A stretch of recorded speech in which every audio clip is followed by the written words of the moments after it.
സുമിത്രയോട് വാടക വീട് ഒഴിയണമെന്ന് ആവശ്യപ്പെടുന്ന ചന്ദ്രൻപിള്ള. നന്ദന കാരണമുണ്ടായ നഷ്ടത്തെക്കുറിച്ച് നന്ദനയെ കുറ്റപ്പെടുത്തി ജഗന്നാഥ വർമ്മയോട് സംസാരിക്കുന്ന പ്രതിഭ. ഉദയന്നൂർ കോവിലകത്തെത്തുന്ന ഉദയനും നന്ദനയും. മുത്തശ്ശിയുടെ മുറിയിലെത്തുന്ന നന്ദനയും ഉദയനും. തന്റെ കുഞ്ഞു സന്തോഷങ്ങളെക്കുറിച്ച് ഉദയനോട് മനസ്സ് തുറക്കുന്ന നന്ദന. നന്ദനയും ഉദയനെയും ഉദയന്നൂർ കോവിലകത്ത് ഒരുമിച്ച് കിട്ടിയതുകൊണ്ട് പ്രതാപ് വർമ്മയെ വിളിച്ചു വരുത്തുന്ന പ്രതിഭയും ജഗന്നാഥ് വർമ്മയും. മദ്യപിച്ചെത്തുന്ന മനീഷ് സുമിത്രയുടെ ചോദ്യം ചെയ്യലിൽ പണത്തിനായി വണ്ടി വിറ്റ കാര്യം പറയുന്നു. തനിക്കുണ്ടായ എല്ലാ നഷ്ടത്തിനും കാരണം നന്ദനയെന്ന് സുമിത്ര. ഇനി തുടർന്ന് കാണുക.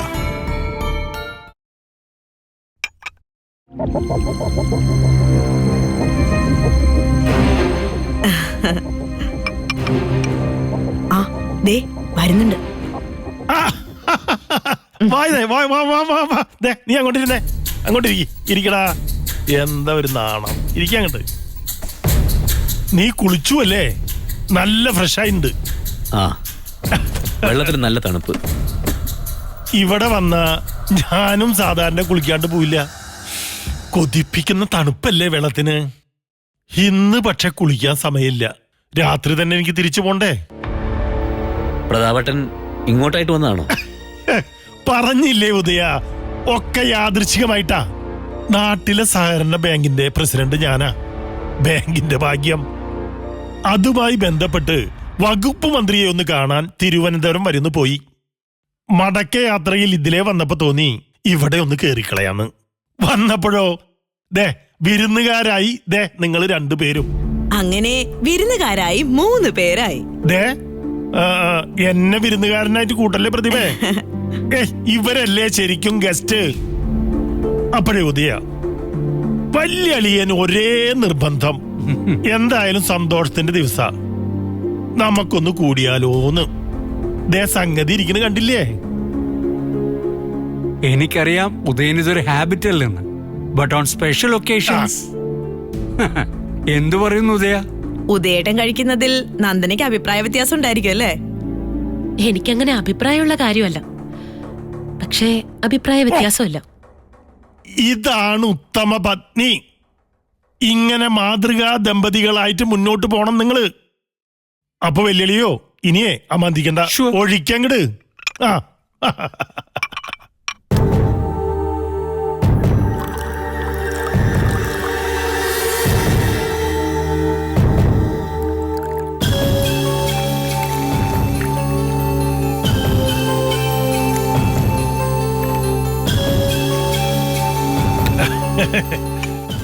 വൈനുണ്ടായിരുന്നെങ്കിൽ നിങ്ങൾക്കും കൂടായിരുന്നു.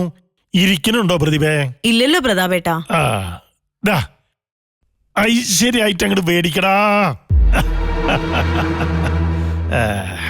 അപ്പോ ഈ ഐഡിയൽ കപ്പിൾസിന്റെ ദീർഘായുസിനും ആരോഗ്യത്തിനും സുഖകരമായ ദാമ്പത്യത്തിനും വേണ്ടി ചിയേഴ്സ്, ഡബിൾ ചിയേഴ്സ്. ചിയേഴ്സ്.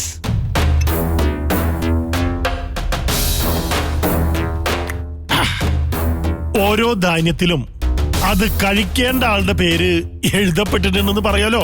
അതുപോലെ ഓരോ കുപ്പിന്മേലും അത് കഴിക്കേണ്ട ആളിന്റെ പേര് ലിഖിതമായിരിക്കും. അല്ലെങ്കിൽ എന്ത് വെല്ലുവിളിയൻ ഇവിടെ വരുവോ? ഉദയം വരുവോ? ഞാൻ വരുവോ? അല്ല, ഒന്ന് സ്പീഡപ്പ് ചെയ്യൂ ഉദയ. രഘുവേട്ടും കൂടി വേണ്ടതായിരുന്നു. പ്രിയതമനെ വല്ലാണ്ട് മിസ് ചെയ്യണുണ്ടെന്ന് തോന്നുന്നു. രഘുനാഥൻ ഇല്ലെങ്കിലും പ്രതിനിധിയായി പ്രതിഭയുണ്ടല്ലോ. അതുകൊണ്ട് അളിയന്മാർക്ക് വേണ്ടി ഞാനൊരു കാര്യം പറയാൻ ഉദ്ദേശിക്കുന്നുണ്ട്. ഒരേ സമയം അത് നന്ദനയോടും ഉദയനോടുമാണ്. ഫലത്തിൽ എന്റെ മകളും മരുമകരുമാണല്ലോ. ഡോട്ടർ ആൻഡ് സണ്ണിലോ. പറയട്ടെ മോളെ. ഉദയ. Yes, carry on. ഞങ്ങൾക്കെല്ലാവർക്കും നന്ദനയോട് പണ്ട് ചില അലോഹ്യങ്ങൾ ഉണ്ടായിരുന്നു. ഇന്ന് തിരിഞ്ഞു നോക്കുമ്പോ അതിലെനിക്ക് ഇച്ഛാഭംഗമുണ്ട്. അതുപോലെ ഇച്ഛാഭംഗം വലിയ അളിയനും രഘുനാഥനും ഉണ്ട്. അങ്ങനെയല്ലേ പ്രതിഭേ? രഘുവേട്ടൻ മിനിഞ്ഞാന്ന് കൂടെ പറഞ്ഞതേ ഉള്ളൂ, നമ്മൾ നേരത്തെ നന്ദനെ മനസ്സിലാക്കിയില്ലല്ലോന്ന്. ഒരു സൈഡിൽ അങ്ങനെ കുറ്റബോധവും തൽഫലമായി ഇച്ഛാഭംഗവും ഉണ്ടാവുമ്പോ മറു സൈഡിൽ അതിന്റെ അനുരണനവും ഉണ്ടാകണം. ക്ഷമിക്കാനുള്ള മനസ്സ് നന്ദനയ്ക്കും ഉദയനും ഉണ്ടാകണം. ഉദയ, നീ എന്തു പറയണു? ഉദയനങ്ങനെ ഒന്നും പറയാണ്ടിരിക്കാൻ പറ്റില്ലല്ലോ. ഞങ്ങളുടെ കുട്ടിയുടെ നാഥനും നായകനുമാണ് ഇപ്പൊ ഇയാൾ. അല്ല, എന്താണ് നിന്റെ ഗ്ലാസ് ഫിനിഷ് ചെയ്യാത്തത്? അത് നോക്കണ്ട, പ്രതാപേട്ടൻ പറഞ്ഞോ. പറഞ്ഞു വന്നത് എന്താണെന്ന് വെച്ചാ, നന്ദന ക്ഷമിക്കൂന്ന് ഞങ്ങൾക്കറിയാം. അത് പക്ഷേ അമ്മാവന്മാർക്ക് ബോധ്യപ്പെടണ്ടേ? അതിനെന്ത് ചെയ്യണം? ഉദയന് വിദ്യാഭ്യാസമുണ്ട്, വിവരമുണ്ട്, അത്യാഗ്രഹം ഇല്ലതാനും. 2 തലമുറയ്ക്ക് രാവിഷായി കഴിയാനുള്ള വക കുന്നത്തൂരുണ്ട്. ഭാര്യയുടെ സ്വത്തുകൊണ്ട് ജീവിക്കേണ്ട ഒരു അവസ്ഥയില്ല. അങ്ങനെ ജീവിക്കണം എന്നുള്ളൊരു വിചാരവും ഇല്ല. അങ്ങനെ ഒട്ട് ജീവിക്കുകയില്ല. പ്രതാപേട്ട, മാറ്റർ എന്തായാലും അത് ഡയറക്റ്റായി പറഞ്ഞോളൂ. അപ്പോ നിർദ്ദേശം കിട്ടിയ സ്ഥിതിക്ക് ദാ കേട്ടോളൂ. നന്ദനയുടെ പേരിൽ ഇവിടത്തെ മരിച്ചുപോയ സേതുലക്ഷ്മി ഒരു വിൽപത്രം എഴുതി വെച്ചിട്ടുണ്ട്. 1.5 ഏക്കർ സ്ഥലം, ഡിസ്ട്രിക്ട് കോപ്പറേറ്റീവ് ബാങ്കിൽ 70 ലക്ഷത്തിന്റെ ഫിക്സഡ് ഡെപ്പോസിറ്റ്. നിങ്ങൾ ഈ പറയുന്നതൊക്കെ എനിക്ക് അറിയാവുന്ന കാര്യങ്ങളാ. പിന്നെ ഇവിടത്തെ അമ്മ വക ഒരു വിൽപത്രം കൂടിയുണ്ട്. അമ്മേരോഹരിയും നന്ദനയ്ക്കാ എഴുതി വെച്ചിരിക്കണത്. അമ്മേരെ സ്വത്തെന്ന് പറയുമ്പോ അത് മക്കൾക്ക് കൂടി അനുഭവിക്കാനുള്ളതാണല്ലോ. മുത്തശ്ശി അത് ഓർക്കാതെ വാത്സല്യം കൂടി എല്ലാം കൊച്ചുമോൾക്ക് തന്നു. എനിക്കോ വിദ്യാഭാരതിക്കോ ഈ പറഞ്ഞ സ്വത്തിൽ നിന്ന് യാതൊരു വകയും വേണ്ട. പക്ഷെ വലിയ അളിയനും രഘുനാഥനും പാവങ്ങൾ, അവരുടെ കഥ അതല്ലല്ലോ. മരിച്ചുപോയ അമ്മയും പെങ്ങളും അവർക്ക് വല്ലാത്ത നൊമ്പരാ. അതുകൊണ്ട് നന്ദന സ്വത്തിൽ നിന്ന് കുറച്ചെങ്കിലും അമ്മാവന്മാർക്ക് കൊടുക്കണം, പ്ലീസ്.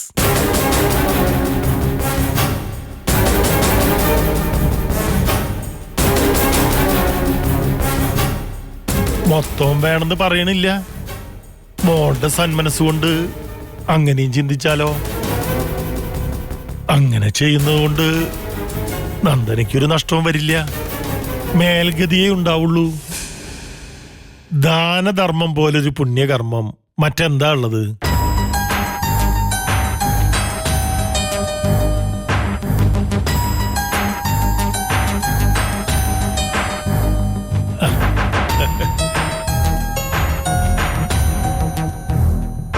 മോളുടെ ധർമ്മസങ്കടം എനിക്ക് മനസ്സിലാവുന്നുണ്ട്. ഏകപക്ഷീയമായി തീരുമാനം എടുക്കാൻ പറ്റില്ലല്ലോ. ഉദയനിരിക്കല്ലേ? ഒരഭിപ്രായം പറയുദയ.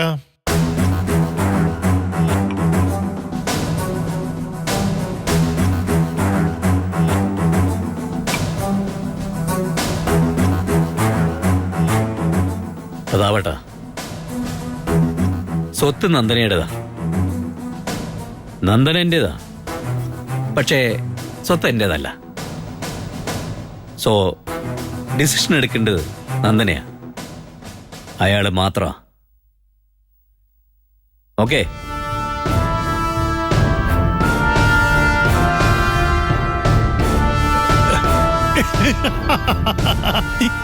ഉദയന്റെ ഒരു കാര്യേ, ഇങ്ങനെയും ഭാര്യനെ സ്നേഹിക്കുന്ന ആണുങ്ങളുണ്ടോ ഈ ലോകത്ത്? നന്ദന ഒന്നും പറഞ്ഞില്ല. ഇതങ്ങനെ ഒരു നിമിഷം കൊണ്ട് തീരുമാനമെടുക്കാവുന്ന കാര്യമാണ് അമ്മായി. എനിക്ക് 2 പേരോട് ആലോചിക്കാനുണ്ട്, അഭിപ്രായം ചോദിക്കാനുണ്ട്. സേതുകുഞ്ഞമ്മയോടും മുത്തശ്ശിയോടും, അവരുടെ ആത്മാവുകളോട്.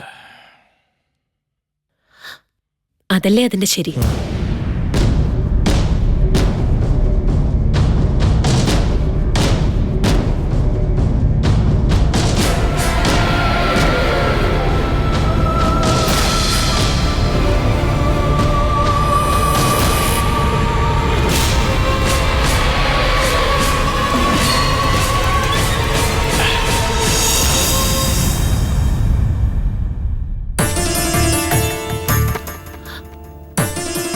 ഇവിടെ വന്ന് നിൽക്കാണല്ലേ?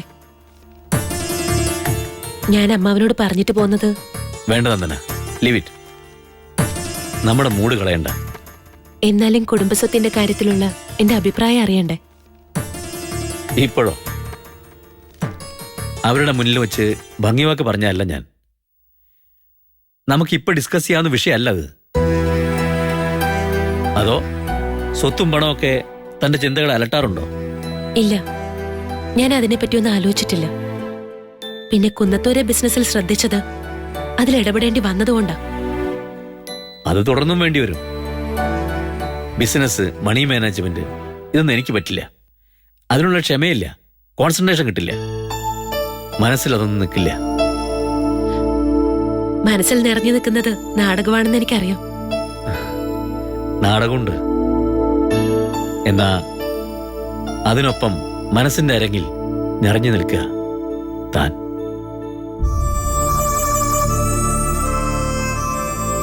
JP കഴിഞ്ഞ ദിവസം പറഞ്ഞ കവിതാശകലം ഓർക്കുന്നുണ്ടോ? ആട്ടം കഴിഞ്ഞാൽ വിളക്കണഞ്ഞാൽ നടൻ ചായൻ ചമയം മുഖപടമഴിക്കണം, പുണരണം നേരിനെ, നേരിന്റെ നോവിനെ. ആ നേരിന് പേര് സ്നേഹമെന്നാണെന്നും സ്നേഹത്തിന് നൊമ്പരമുണ്ടെന്നും ഞാൻ തിരിച്ചറിയുകയാണ്. അല്പം ലഹരിയിലാണെന്ന് തോന്നുന്നു. അതെ, പക്ഷേ ഇത് കഴിച്ച ഡ്രിങ്കിന്റെ ലഹരിയല്ല, ഉള്ളിലുള്ള ലഹരിയാ. അതിന് പകരം വെക്കാൻ ഒരു ലഹരിയും പര്യാപ്തവുമല്ല.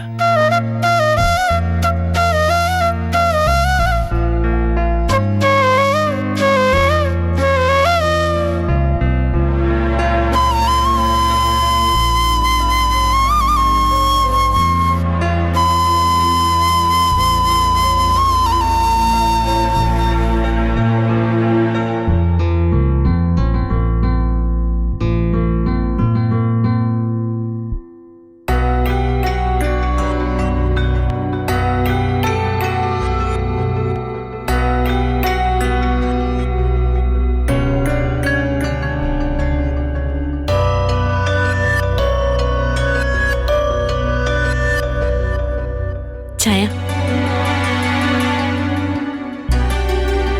താൻ കുടിച്ചോ? ഇല്ല, എടുത്തു വെച്ചു.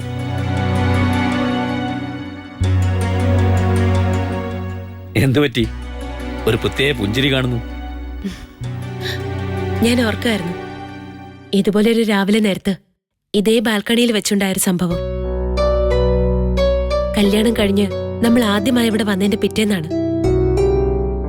രാവിലെ ഞാൻ ചായയായിട്ട് വന്നു. ഞാൻ മറന്നിട്ടില്ല. എന്തൊരു ദേഷ്യമായിരുന്നു അന്ന്, മുഖമൊക്കെ ചുവന്ന്. ആദ്യം ഞാൻ വിചാരിച്ചത് കയ്യൊങ്ങി അടിക്കാൻ വരാന്ന. മനഃപൂർവ്വമല്ല അന്ന് ഞാൻ ചായക്കപ്പ് തട്ടിക്കളഞ്ഞ്. അങ്ങനെ ഉദ്ദേശിച്ചിട്ടേ ഇല്ലായിരുന്നു. പെട്ടെന്ന് പക്ഷേ അങ്ങനെ പ്രതികരിച്ചത്. പിന്നീട് തോന്നി വേണ്ടിയിരുന്നില്ലെന്ന്. ചില ഇമ്മീഡിയറ്റ് റിയാക്ഷൻസ് നമ്മുടെ നിയന്ത്രണത്തിന് അപ്പുറമായിരിക്കും. സത്യത്തിൽ അന്നേരം എന്തായിരുന്നു മനസ്സിൽ? തെറ്റിദ്ധാരണ. അത് കാരണം ഉണ്ടായ ദേഷ്യം. തലേ ദിവസം രഘുമാവനും അമ്മായിയും പരമാവധി പ്രകോപനം ഉണ്ടാക്കി കാണുമല്ലോ. അതവരുടെ കാര്യം. ആ വാക്കുകൾ ഗൗരവമായി എടുത്ത എന്റെ ഭാഗത്താണ് മിസ്റ്റേക്ക്. മറ്റൊന്നും ചോദിച്ചോട്ടെ? എന്റെ കാര്യം ഞാൻ പറഞ്ഞു. ഞാൻ അന്ന് ചായ തട്ടിയെറിഞ്ഞപ്പോ തനിക്ക് എന്താണ് തോന്നിയത്? എന്നെ കൊല്ലാനുള്ള ദേഷ്യമായിരിക്കും. ദേഷ്യം? ദേഷ്യമല്ല, ആദ്യം വാശിയ ഉണ്ടായത്. പിന്നെ അതൊരു തരം മരവിപ്പായി. എന്ത് വന്നാലും പ്രശ്നമില്ലെന്നൊരു വിചാരം. എന്നെക്കുറിച്ചുള്ള തെറ്റിദ്ധാരണ നേരത്തെ മാറി. എന്നാ ഞാനോ? ഇത്രയും സമയം വേണ്ടി വന്നു എന്തായി മനസ്സെന്നറിയാൻ. അതൊരു നഷ്ടമായിരുന്നു എന്ന് ഇപ്പൊ തോന്നുന്നു. ഓരോന്നിനും അതിൻ്റെതായ സമയമുണ്ടെന്നല്ലേ പറയാ. അടുത്തതിന് ശേഷം അറിയുന്നതിലും ബെറ്റർ അറിഞ്ഞതിന് ശേഷം അടുക്കുന്നതാ. ആ അടുപ്പം എന്നും ഇഴചേർന്ന് നിൽക്കും. എന്താ അങ്ങനെയല്ലേ? ഒന്ന് മാത്രമേ എനിക്കറിയൂ. ഇനി ഈ ബന്ധത്തിന്റെ ഇഴാകുന്ന പിന്നെ ഞാനില്ല.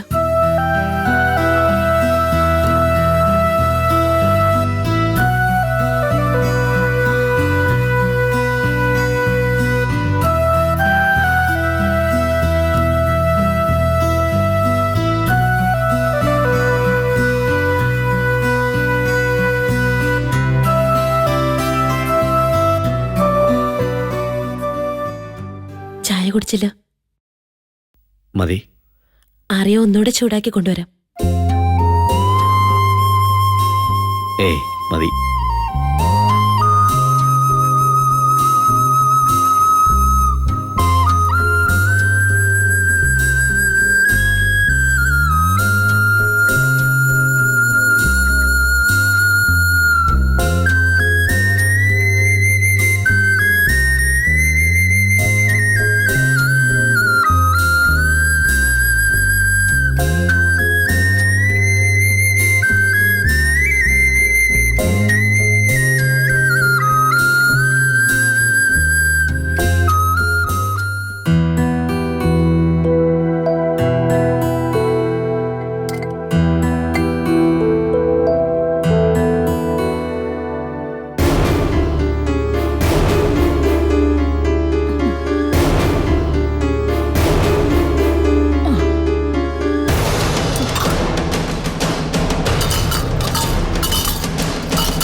ഹലോ അമ്മേ, എന്താടാ രാവിലെ?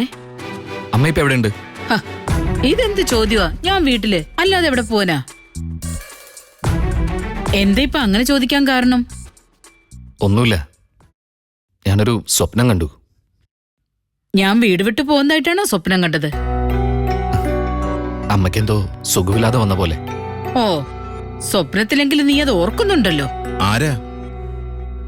മോൻ അല്ലാതാരാ? എനിക്ക് സുഖമില്ലാന്ന് സ്വപ്നം കണ്ടെന്ന്. ദാ ഹലോ. അച്ഛാ. ആ, അച്ഛനെ അമ്മയൊക്കെ ഓർക്കുന്നുണ്ടല്ലേ?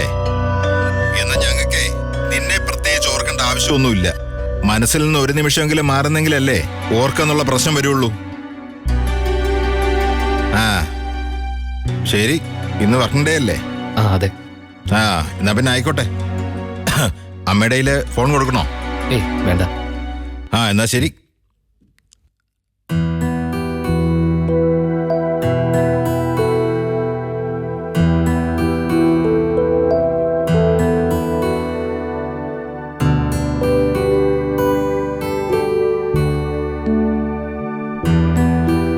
രാവിലെ ചെറുക്കന്റെ ഒരു കാര്യം. എനിക്ക് നല്ല സുഖമില്ലെന്ന് സ്വപ്നം കണ്ടുപോലും ഉടനെ വിളിച്ചല്ലോ. വീടെന്നൊക്കെ ഒരു വിചാരമുണ്ട്. പാവം.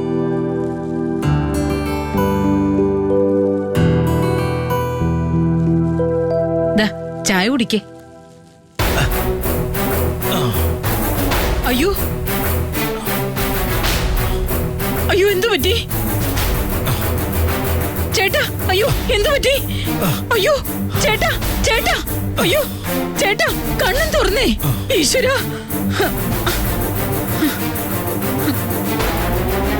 ചേട്ടാ എന്തു പറ്റി ചേട്ടാ? ചേട്ടാ അയ്യോ എന്തു പറ്റി? എന്തു പറ്റി?